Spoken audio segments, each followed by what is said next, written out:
Asrama bukan sekadar tempat tinggal. Ia adalah rumah kedua buat penghuni asrama. Di sinilah mereka dibentuk untuk menjadi insan yang berdisiplin, berwawasan dan bersasiah tinggi. Asrama ini memberi kemudahan kepada murid-murid yang tinggal jauh dari sekolah supaya mereka tidak perlu berulang-alik setiap hari. Selain itu, ia juga bertujuan mewujudkan persekitaran yang lebih kondusif untuk murid belajar, mendidik mereka hidup berdikari dan membina sasiah yang baik sejak kecil lagi. Asrama menjadi tempat mereka mengenali potensi diri, memperkukuh nilai murni dan melatih diri bersedia menghadapi masa depan yang mencabar.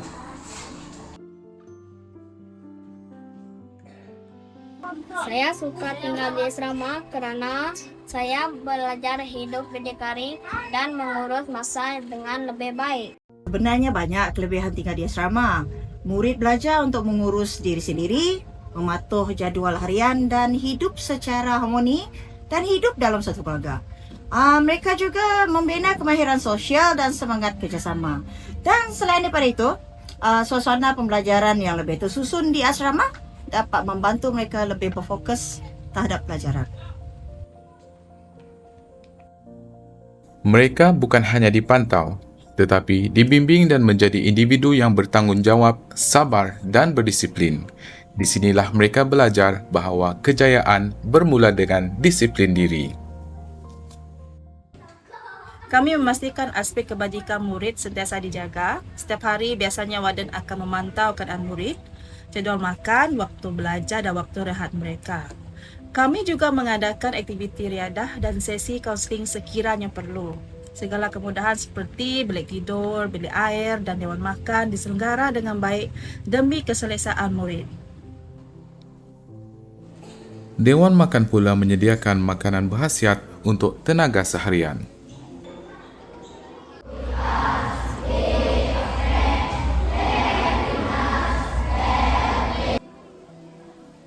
Setiap hari dilalui dengan jadual harian yang tersusun dari awal pagi hingga ke malam. Mereka diajar untuk menghargai masa, menyusun keutamaan dan menjaga disiplin. Program Siska membantu membina jalinan hubungan kekeluargaan yang erat, menjadikan penghuni asrama merasa disayangi dan dihargai.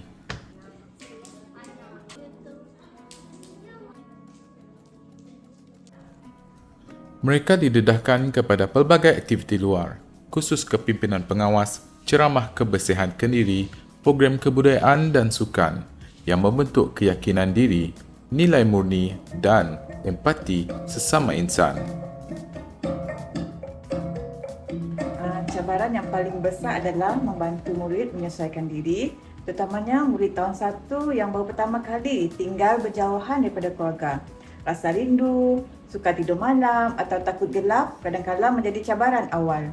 Tapi dengan sokongan warden dan rakan-rakan, biasanya mereka cepat menyesuaikan diri.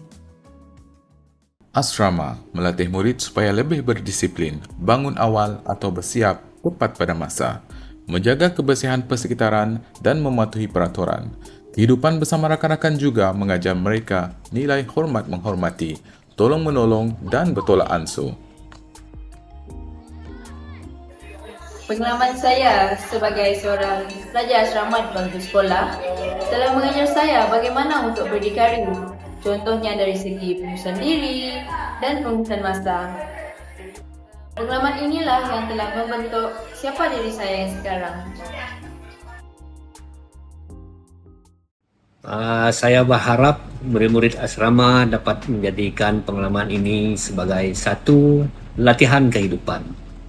Saya mahu mereka bukan saja cemerlang dalam akademik, tetapi juga menjadi insan yang lebih bertanggungjawab, berdisiplin dan berakhlak mulia. Ini adalah asas pada kejayaan masa depan mereka. Untuk murid, hargailah peluang tinggal di asrama. Gunakan masa ini untuk belajar dan memperbaiki diri. Untuk ibu bapa pula, teruskan memberi sokongan kepada sekolah dan kepercayaan kepada anak-anak yang tinggal di asrama. bersama-samalah kita dapat membentuk generasi yang berjaya. Langkah pertama mereka menjejak kaki ke asrama ini membuka pintu kepada sebuah perjalanan kehidupan yang penuh bermakna. Asrama SK Telagus Jeruk bukan sekadar tempat tinggal, ia adalah tempat pembentukan jati diri, sasiah dan impian masa depan. Di sinilah lahirnya insan berjiwa besar dan berbakti kepada agama, bangsa dan negara.